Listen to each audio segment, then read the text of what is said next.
It's 2:14. Hey! Come in. I am never this early. And we have a reading group Wednesday, and the readings will be ready after this class. Yay. So 2 full days in advance. So for those of you who come to the reading group, let me tell you what we've got. We've got the most amazing story, 3 pages, about an assisted living home that closed down, and 2 people who kept serving people when they weren't being paid for it. And then we have kind of a 3-page article on, for lack of better terminology, should journalism be totally objective or not? And then we've got a 6-page graduation speech by Neil Postman. So we've got 12 total pages for the reading group. Now, I picked up the menu. Do y'all have a menu printed every day? Yeah. Man. Apparently tonight you've got a choice between chopped barbecue sandwich, Midwestern beef stew, and country fried chicken with gravy. And then you've got strawberry ice cream, assorted variety of dessert, and no sugar-added chocolate ice cream. I just want to say, what a terrible idea. No sugar-added chocolate ice cream. So, anyway. No chocolate ice cream. If any of you are new, my name is Randy Mayeux. We talk about whatever is in the news. As always, we start with the important news, and then we go to what might be slightly more important. Here's the important news. The Dallas Cowboys won last night. Yes, they won in pretty impressive comeback style, and Tony Romo had a good game, and the offensive line was unbelievable. How many of you saw the game last night? There was a New York Giants player who made a touchdown catch, and they are writing and saying that it may be the greatest catch in the history of football. It was unbelievable. Did you see it? Yeah. Yeah. I saw him interviewed the day before the game. Yeah. He practiced one-hand catches. That's right. Every day. That's right. He practices one-hand catching, and you know, this is an example of everything in every arena requires better skill level than we used to have. So now they're practicing one-hand catching. That's just pretty impressive. I'm going to take, I saw on the weekend, as you all know, we have just passed the anniversary of the assassination of President Kennedy. And so there's a special that is not new. It was aired, it was first broadcast maybe 5 years ago, give or take. I don't remember. It was on PBS, Channel 13, and it's called The Kennedy Assassination Breaking the News. And it was a 1-hour special on the actual news reports that occurred the day that President Kennedy was killed through the weekend, through the killing of Lee Harvey Oswald. So let's remember, this was in 1963. I was 13 years old when this occurred, and something jumped out at me during that special that I knew, but to see it was amazing. It was in the police department, in the garage, when Jack Ruby killed Lee Harvey Oswald. And there they were, and the cameras captured the arrival of the ambulance. And they put the body of Lee Harvey Oswald in the ambulance and took him to the hospital.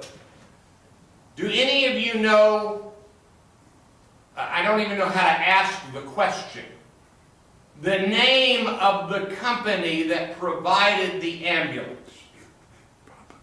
All right, I'll ask it a different way. Does anybody know the kind of company that provided the ambulance? Probably the mortuary. The mortuary. Was it Hughes? It was O'Neill. O'Neill. It was O'Neill Funeral Home.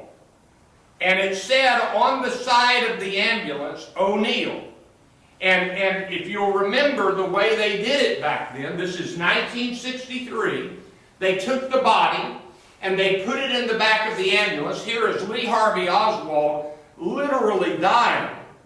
And they drive him off to the hospital with nobody in the back of the ambulance with him. Nobody checking his blood pressure, nobody putting oxygen on his face, because in 1963, that's what an ambulance was. An ambulance was a vehicle to take a human body to a hospital, and all you could do was take it to the hospital until some doctor got enough time to look at the body. I don't know this, but I think it's possible that Lee Harvey Oswald would have lived in this era if paramedics had picked up his body and started treating him immediately. And so this is a pretty good example of the way that when progress arrives, we forget how much better it is than it used to be. I mean, all the ambulances in 1963 were this kind of ambulance. All of the people who needed an ambulance were picked up, put in the back of a vehicle from the funeral home, and taken to the hospital and taken in and left in a hallway until somebody could get to the body. Unless you were the president being rolled in, you just waited your turn. And so that struck me as pretty amazing. Isn't that interesting? And I don't know the year. Do you know the year, Bob, when they quit using ambulances from the funeral home? I have no idea. Okay. I do know, and I think I've told you all this, that paramedics started in the United States in Southern California.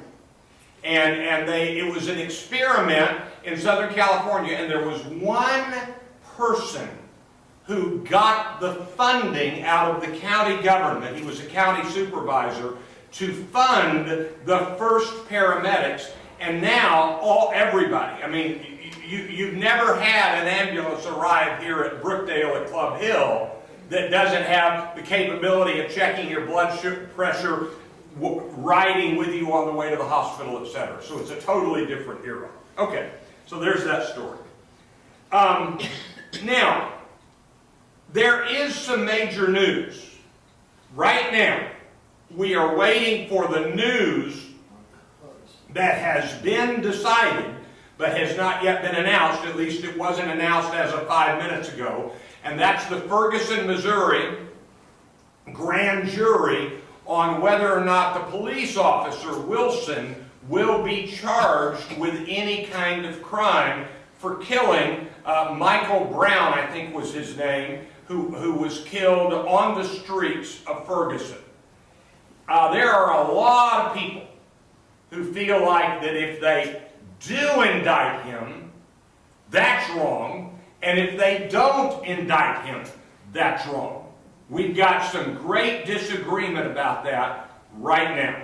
So, I don't have anything else to say about that. We're not going to know until they announce it, and they think they're going to announce it this afternoon, but that's not guaranteed. They may announce it tomorrow. And everybody's worried about what kind of response and what kind of protests and what kinds of possible riots will occur in Ferguson, Missouri over this decision. All right.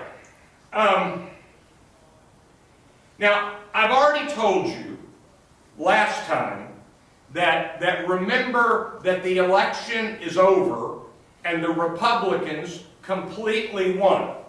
They won basically everything everywhere. And so what I say in the next few minutes about, how do I word this, some criticism of Republicans, you have to understand that I am a Democrat and our side lost. So Republicans own the universe. I've already said that. All right, here's number one. For a number of weeks, a while back, there were numerous Republicans who made very strong statements. Now let me pause here a minute. Can somebody tell me whether or not the House of Representatives is currently majority Democrat or majority Republican? Republican. So, do you know what it means to be majority Republican? Let me put it in this way. If you have a committee of 15 people on a committee, and by the way, the committees on purpose are odd numbered. The chair of the committee is a Republican, because Republicans are the majority. And the committee is 8 Republicans and 7 Democrats.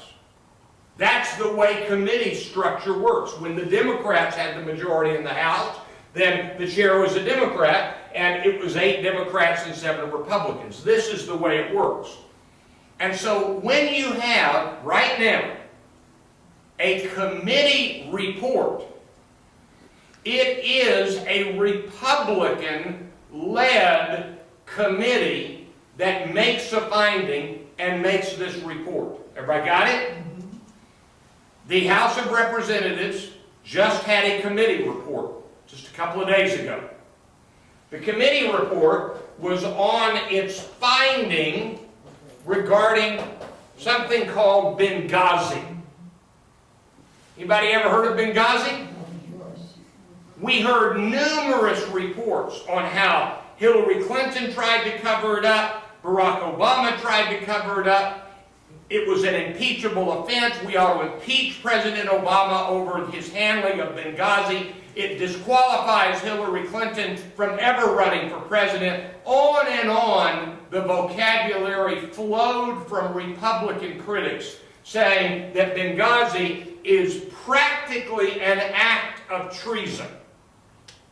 If you haven't heard the report, the Republican-led House committee that investigated Benghazi said that nothing was done wrong other than the tragedy of the attack. There was no cover-up. Much of what we heard about how the military had been ordered to stand down, which had always been denied, it turns out that was not true. In other words, all of the accusations of the Republicans about Benghazi, investigated by Republicans, have turned out to be untrue. And so, if you want to say that President Obama deserves to be removed from office because of what he did for Benghazi, there is a group of Republicans in the House of Representatives who wanted that to happen. They investigated it, and to their credit, they honestly said, there's no evidence here. It is a tragic mistake, which is exactly what Hillary Clinton called it. It was a tragedy. But the House of Representatives have now discovered that there was no wrongdoing and there was no cover-up. Now that's kind of interesting, isn't it? You remember all of the weeks that we heard all of the accusations? And that's what it is. So here's a second story. At the moment, right now, the Republicans are attacking President Obama. They are using words like this.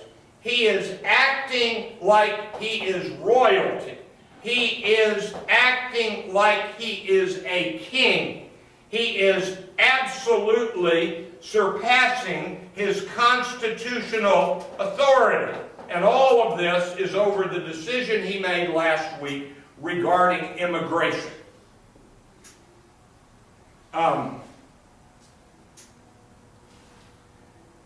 I've got a question for you. It really is time to ask this question. There's a column in the New York Times this morning asking this question.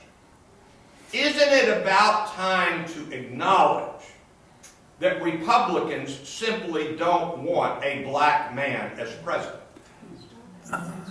Now, for all of you who say, but what about what he did on immigration? Well, let me just give you a little history. A man named Ronald Reagan, when he was president, made the exact same decision. Let me say that again. Ronald Reagan, when he was president, made the exact same decision. On what? I've got a comment. All right, I'm ready. I lived through that. All right? Ronald Reagan made an agreement with Congress. Yeah. With Congress. Yeah. Not without them, not against them, that he would do this if they would secure the border. Did they do that? The Democrats didn't even bring it up in committee. Okay. They promised to, but they didn't.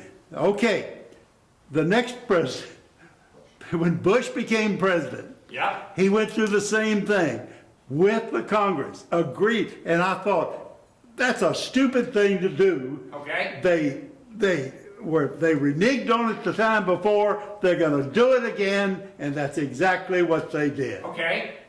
Let's say that I don't dispute that. Let's say that happened, and I buy that. And by the way, let me ask you, do you think a Republican Congress has ever not followed through on a comment they made to a Democratic president? Of course not. You bet they have. And so the reality is, even acknowledging what Bob says, and I do acknowledge that a decision would be made or an agreement would be made and then it was not carried through. But even acknowledging that, yes. Do you think it was of significant value that he made this announcement and then flew on Air Force One to Las Vegas to make a speech to some students so he could go quickly to play golf with some high-priced donors, including Mr. Jeter from the New York Yankees? Okay, let me respond to that. First of all, he's right. President Obama made the decision, signed the order, and flew off and made a trip and gave a speech to support the order, and then he used that trip for some fundraising and some relaxation. Yeah, that happened. Let me tell you who almost invented that approach. Karl Rove. And if you now go back and look over the new way that presidents function, George W. Bush did this time and again. He would make an announcement, he would make a decision, and then he would go give a speech to back it up, and every president, on any trip they make, ends up doing a little side venture to raise money. So Karl Rove championed that with George W. Bush. So there's nothing that President Obama did there that was wrong or that was unusual. When did the journalists start making announcements on Friday afternoons? You have to go back a long way, because if you Google the phrase Friday news dump, that phrase has been around for decades. Because what happens is, after the evening news on Friday night, that's when difficult decisions were announced so that it would get the least amount of coverage. That, trust me, did not start with President Obama. But let's go back. I know that. Yeah, that's common. But let's go back to the issue. What President Obama did, whether you like the circumstances surrounding it or not, and let me remind you, I think you all know this. Let me remind you that the Senate 2 years ago passed what is called the DREAM Act, which was, and I'm going to oversimplify, if a child has been here for years and went through our public schools and graduated from high school, then that person now graduating from high school should not be afraid of being deported. And so the Senate passed the DREAM Act. The Republican House of Representatives, so Bob, there's your flip side, would not let it come up for a vote. And John Boehner and Marco Rubio, junior senator from Florida, and many other Republicans have been saying for the last year, we will pass a bill on comprehensive immigration reform. They made that promise. So just as Democratic Congresses have not always lived up to promises to a president, so Republican promises haven't always been lived up to. But here's the fact. We've got 11 million undocumented people in the United States. That's the current guess. What did President Obama do? Here's what he said. We will not deport people who have been through the school system. In other words, pretend the DREAM Act had been signed. We will not deport them. He's not granted them amnesty. He has simply said, we are not going to deport them, and we're going to give them a document that says we're not going to deport you. Doesn't make them a citizen. It doesn't even put them on a path to citizenship. It is a document that says, he's been here a long time, he's been through the school system, and then he said, nor will we deport that person's family. Which, by the way, is exactly the decision that Ronald Reagan made. The Congress said, we're going to grant amnesty, and Reagan signed an executive order saying, okay, you've granted amnesty, I'm going to make sure we don't deport their families. We're not going to separate their families. So, that's what President Obama did, and again, all of the Republicans who are using language like he's acting like an emperor, and that's an exact quote, none of them used that language when Reagan did it. None of them used that language when the first President Bush did it. That's why I said at the beginning of this part of the conversation that you have to acknowledge that it's not just the policy of President Obama they don't like. They don't like President Obama. Now I'm going to, yes ma'am? Well, as I understand it, 2 years ago, he said he couldn't do what he Yeah, that's an did. interesting question. And I don't know why he said that. You are right that he said, I cannot do this. But I think at that moment, this is interesting, the Congress was in the midst of voting on this. And now, there is no vote on this. And the House has had it a long time.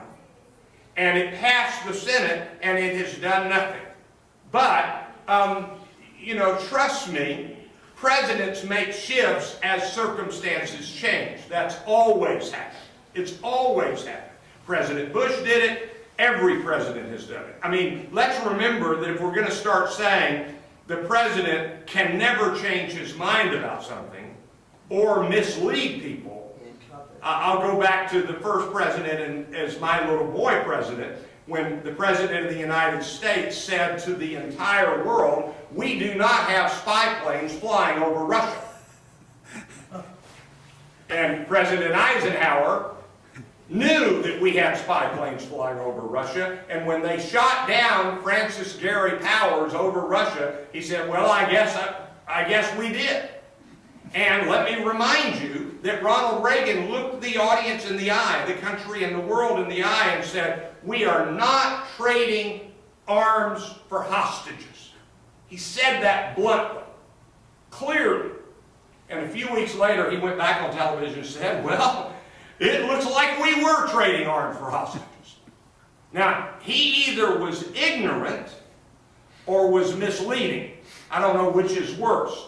But, to his credit, he owned up to it and said we were trading arms for hostages. Now, I admit, and this is right, this is absolutely right, two wrongs don't make a right. If Reagan did something wrong, that doesn't give President Obama the right to do something wrong. But there is not legal scholarship on the side of the Republicans on this. Now, they are on the side of the Republicans. This is interesting. The next thing that's happened in the last week is that John Boehner is going to sue President Obama over something he did related to Obamacare. there is an actual disagreement among legal scholars on whether or not President Obama did or did not exceed the law. It had to do with a shifting of a couple of dates in Obamacare. And what's really interesting about that story, and this one is interesting, is there's a man named Jonathan Turley, who is a constitutional lawyer, an expert. He teaches it. And he gave money to, endorsed, voted for, and supported President Obama in 2008 as candidate Obama. He is the lawyer that has been hired by the Republicans against President Obama.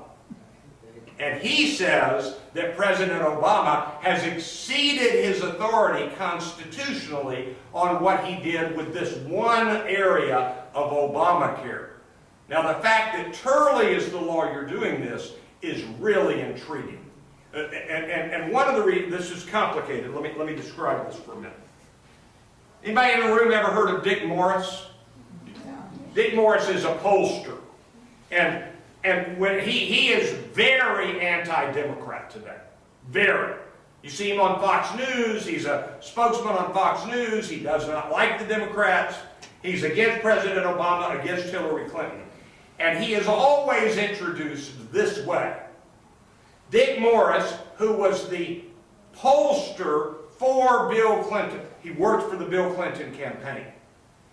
As though he knew the inside and is now against it. Well, Dick Morris has really changed his political stripes. He's a conservative now. And there are lots of people who switch from being liberal to conservative from liberal.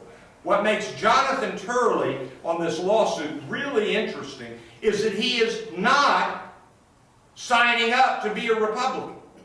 He thinks President Obama has done something wrong. I've read his article saying this is why I think he's wrong. So that's going to be an interesting one to watch. Other lawyers disagree with Turley, but there are basically no actual lawyers who know constitutional law, practically none, who are saying that Obama has overstepped his bounds on immigration. What he did was, in fact, there's a word for this, restrained and not over the top. So that's where we stand on immigration. Now, President Obama said, rightly so, you've got a Republican Senate and a Republican House being sworn in January. He said, this is a temporary order. All you have to do is pass a law and you'll make your own rules. And one reason he didn't wait is because they said, why didn't you give us time to do it? And he's convinced, you can disagree or agree, that the Republicans coming in don't want to pass any kind of comprehensive immigration reform. And he said, I've waited 2 years and it's time to do this. Why didn't he pass it when he had the things going his way? You mean, why didn't he sign it, do the executive order? He didn't pass anything. You mean, why didn't he make the executive order? When he had control of both houses and the presidency, yeah, he had an opportunity. Yeah. To do He's that. not the one who sets the laws in the Congress. He's the president. The Congress sets its own laws. The Senate, And that's the way it should be. yeah, the Senate did in fact pass the DREAM Act. And then the Republicans in the House blocked it. So that's what happened. That was 2 years ago. That was 2 years ago. So anyway, that's where we stand on immigration. It's a very interesting question. So that's kind of, but again, I do want to remind you. Let's just back up just a little. Raise your hand if you remember any Republicans slamming President Obama about Benghazi. Oh, God. I see. All right? I see. The Republican House has stated he did nothing wrong. After investigating, have you heard any of those people who slammed him apologize for the things they said? No, you have not. What type of leadership was not there? But that's not the question. That's my question. That's a legitimate question. And they have acknowledged we have some flaws in our strategy. They said it was a tragic mistake. They have put in, you know, the history of this country is, we've made this mistake, now let's fix it for the next time. That's exactly what happened with Pearl Harbor. That's exactly what happened with 9/11. The reason that it now takes me basically stripping naked to get on an airplane, and I'm over-exaggerating a little, I have to take my belt off, my shoes off, empty every pocket. They put me through a machine that can see every inch of my body. The reason I have to do all that is because President Bush had in his hands a memo that said Al-Qaeda set to attack, and he didn't do anything with it. Do I think he made a mistake? Yes. Was it an impeachable offense? No. It was a tragic mistake. It was a tragic mistake.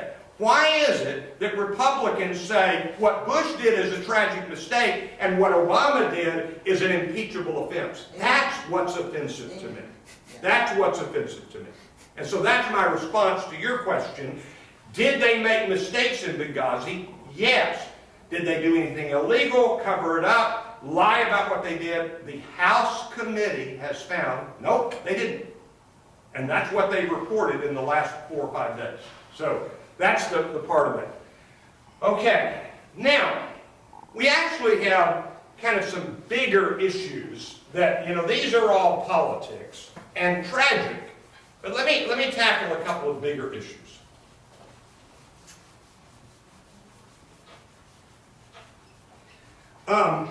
Did anybody in the room see 60 Minutes last night? Yes, I did.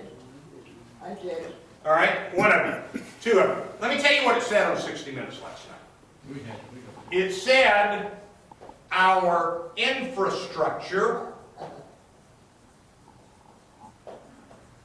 is falling apart. Our bridges are in trouble. Our roads are in trouble.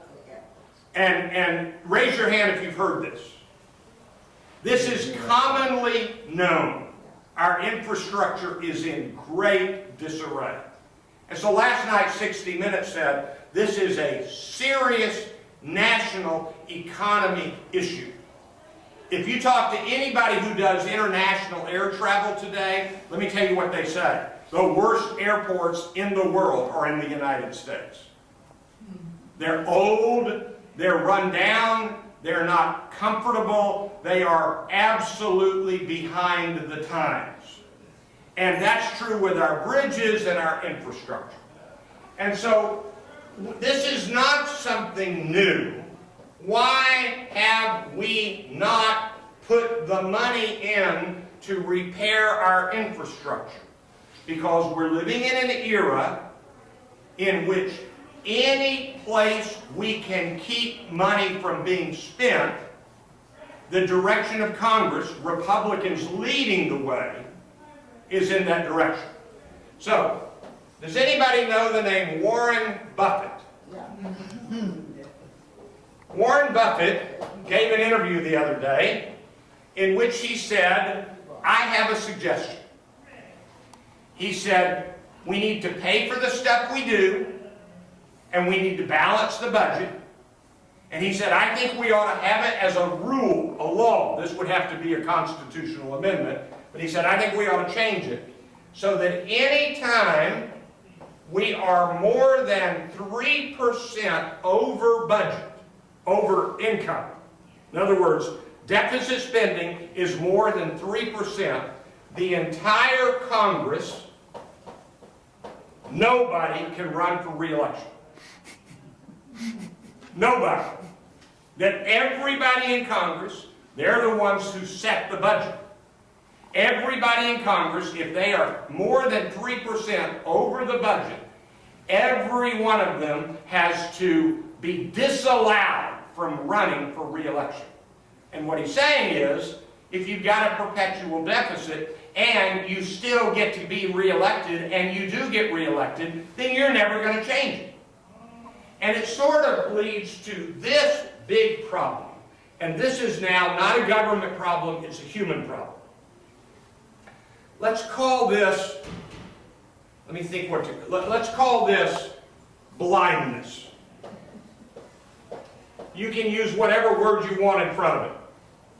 Willful blindness, intentional blindness, it's blindness. So let me give you an example. I've been coming here for 20 years, so those of you who have seen me for 20 years, I'm really glad Grace doesn't see things well, because she can really see this, because she always sits on the front row. Randy's weight has gone up and down. And it's right now not at the highest it's ever been, but it's definitely up from when I was low a while back. Well, let me explain to you why my weight goes up. Somebody sneaks into my bedroom in the middle of the night and shoots my body up with fat. Or maybe it has to do with those bowls of Bluebell ice cream I eat at night. That's a better way. You are so intelligent, your brain cannot hold it, therefore it goes into your body. There you go, the brain is, yeah. I doubt there are people in this room who would agree. There are some people in this room who would agree. So anyway, that's willful blindness. I know when I get the scoop of Bluebell that I'm not supposed to do it. And I do it anyway. All right, this is a business issue. So let me tell you a couple of stories.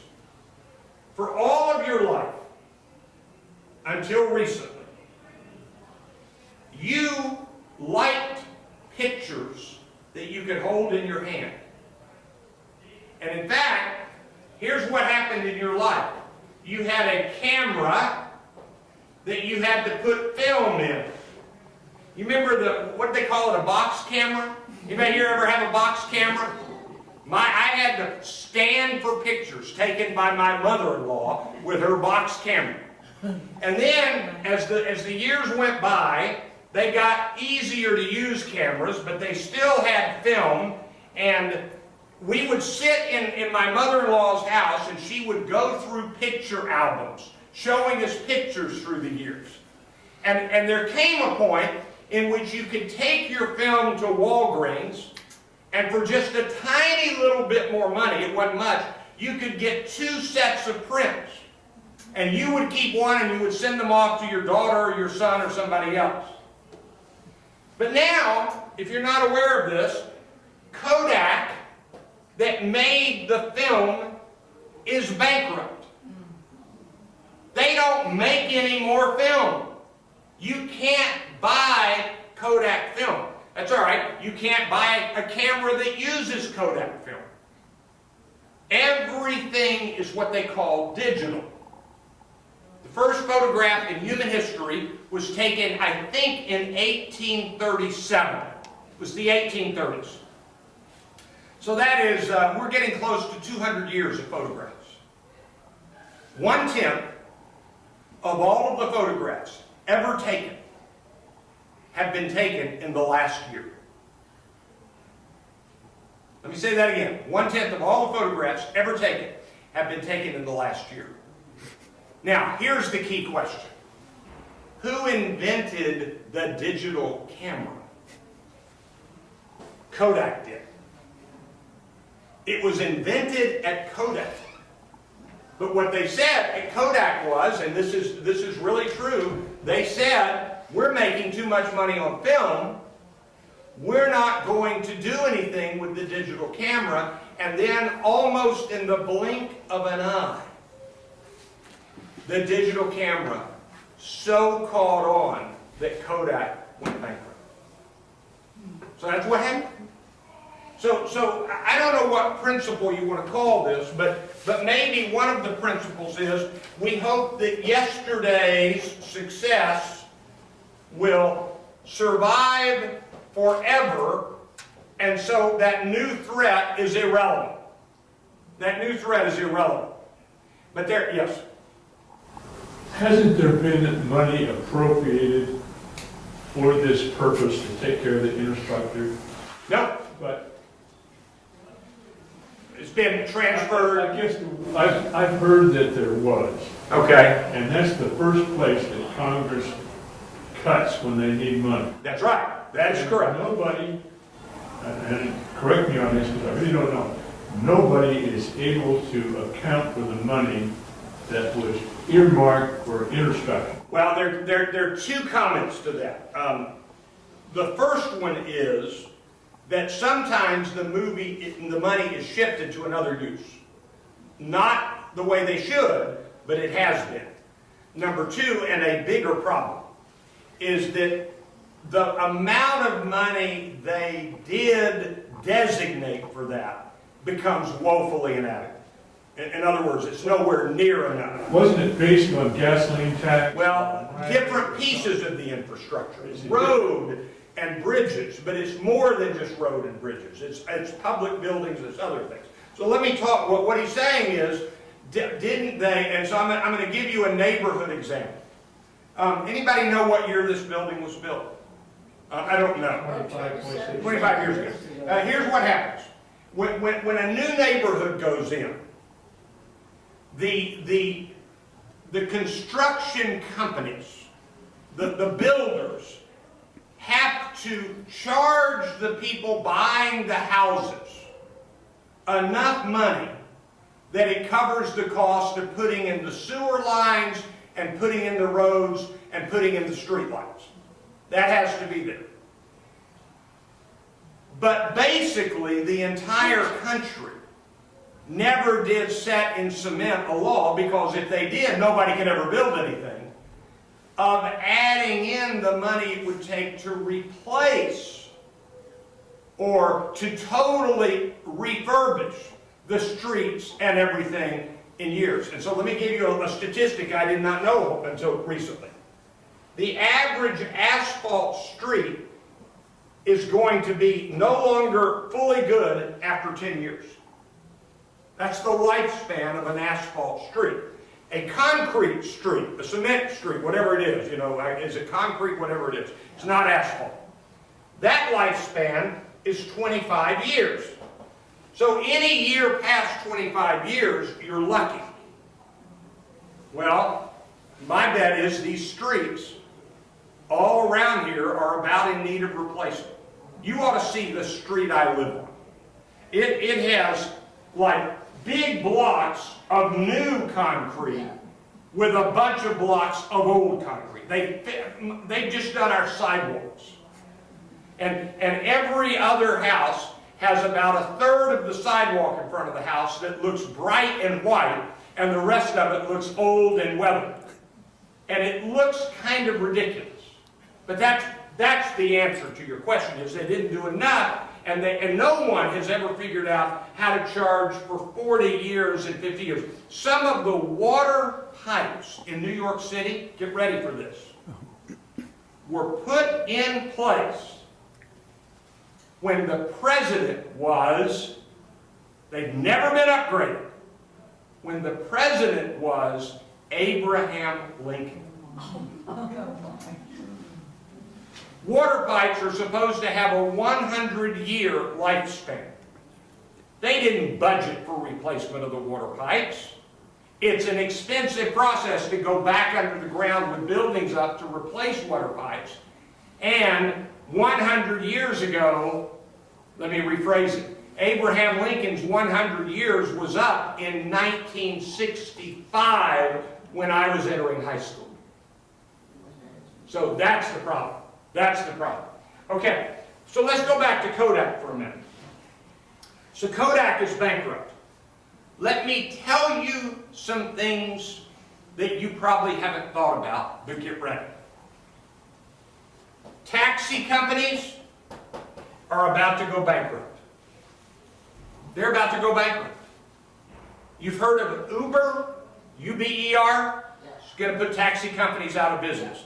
It's going to create some more jobs for drivers for Uber, but ultimately, even Uber, the drivers are going to lose their jobs when the cars come out that don't need drivers, which is coming soon.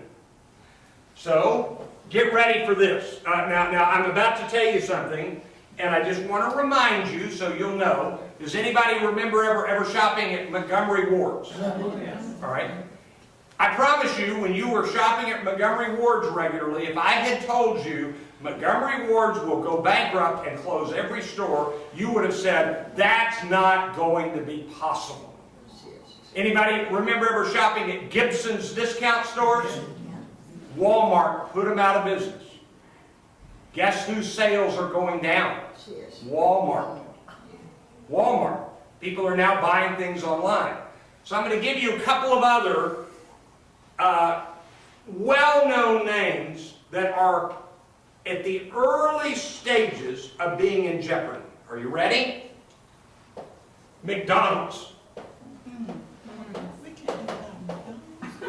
Now, I don't know how to describe McDonald's danger. Anybody here ever eaten at a McDonald's? Anybody in here ever eaten at a Chipotle? Now, McDonald's is outselling Chipotle dramatically. But if I watch my hands, Chipotle sales are going up and McDonald's sales are going down. People are wanting healthier food, and the problem for McDonald's is, even if they come out with healthier food, you don't think McDonald's healthy. It's a branded problem. All right, let's keep going for a minute. So McDonald's is in jeopardy. Taxis are in jeopardy. Get ready for this. CBS, NBC, ABC are in real jeopardy. Not a little bit of jeopardy, real jeopardy. At the moment, they're still making money. But there are now 2 television shows that were scheduled to be on NBC and on Fox that are now being made and will be available to watch only on Netflix. NBC, in one particular show, would only give an order for 13 episodes. And so they went to Netflix, where Netflix has confirmed the promise of 52 episodes, 2 seasons of 26 each. Which means you'll still have something on your television, but it may not be a network someday. It's fascinating the way technology is changing everything. Let me give you another one. I got to say this one cautiously. There is a legitimate chance that Chevrolet and Ford and Chrysler will disappear.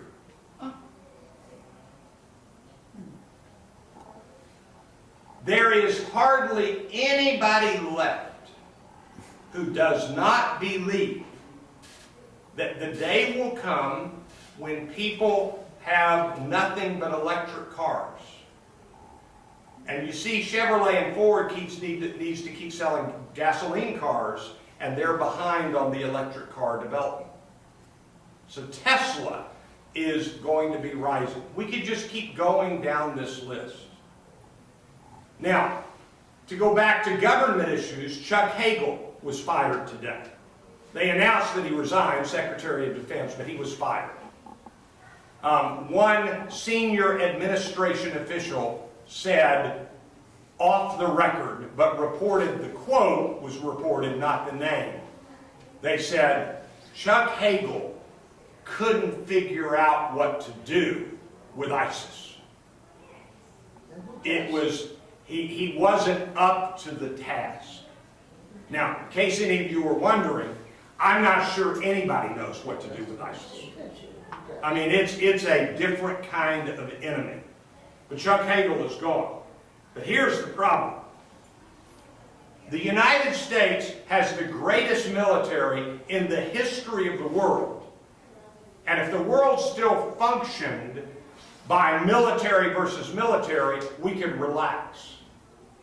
But that's not the way the world is now functioning. And that's the problem. So, you put all this together, and, you know, I don't know if I'm right about this. Are there people who just don't like President Obama because he's black, or because he's a Democrat, or because they want to be in power as a Republican? I think so. But here's what I think is really happening. Did any of you ever own a dog? Were you ever mean to your dog just because you were unhappy? I was. I didn't really kick my dog. You know, the old line is, you kick your dog when you're unhappy. I never kicked my dog. But I shooed my dog away when I had one, when I wasn't having a good day. I think people feel like the world is getting out of control in ways that they don't know what to do with. And they gotta feel like they can blame somebody, so let's blame the president. That's what I think is happening. By the way, anybody in here ever watch Fox News? Fox News spent weeks, if not months, I'm not making this up, attacking President Obama for Benghazi. When the House report came out saying President Obama did nothing wrong, they gave it 3 minutes. And not one word of, it looks like we got this one wrong. They never do anything. Not a word. Not a word. Now, after saying all of that, let's see, I'm out of time, but I'll just spend a quick minute. Just because you're wanting to know, here's what's being said in the last week about the presidential race. I'm talking about 2016. Number one, President Obama says that he will likely do no campaigning in the 2016 race. Now, in case you're wondering, is that unusual? Ask yourself, how much did George W. Bush campaign for John McCain?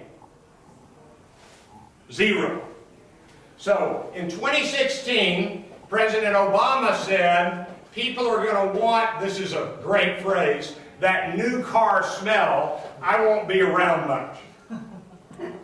So, on the Democratic side, everybody seems to think that it's Hillary Clinton. But on the Republican side, I still think Ted Cruz is going to be the name that rises to the top. But is there anybody in the room who knows who Grover Norquist is? Yeah. Grover Norquist is an incredibly powerful fundraiser for Republicans. Very powerful. And he says the man who's going to rise to the top for the Republican ticket in 2016 is Governor Walker from Wisconsin. Walker. Yeah. I think his first name is Scott. Is that right?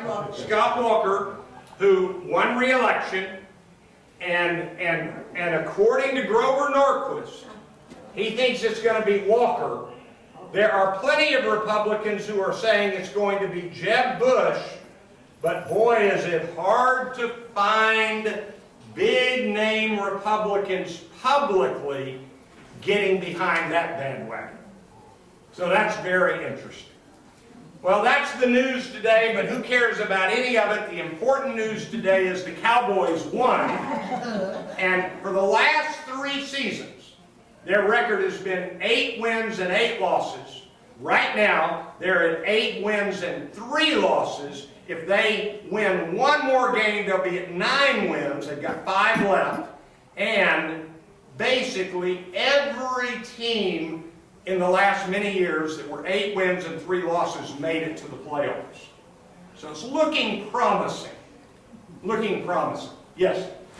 No, I was just crossing my fingers. Crossing your fingers, yeah. Aren't we all? There was an interesting thing on the computer yesterday, which ranked presidents by their net worth. Okay.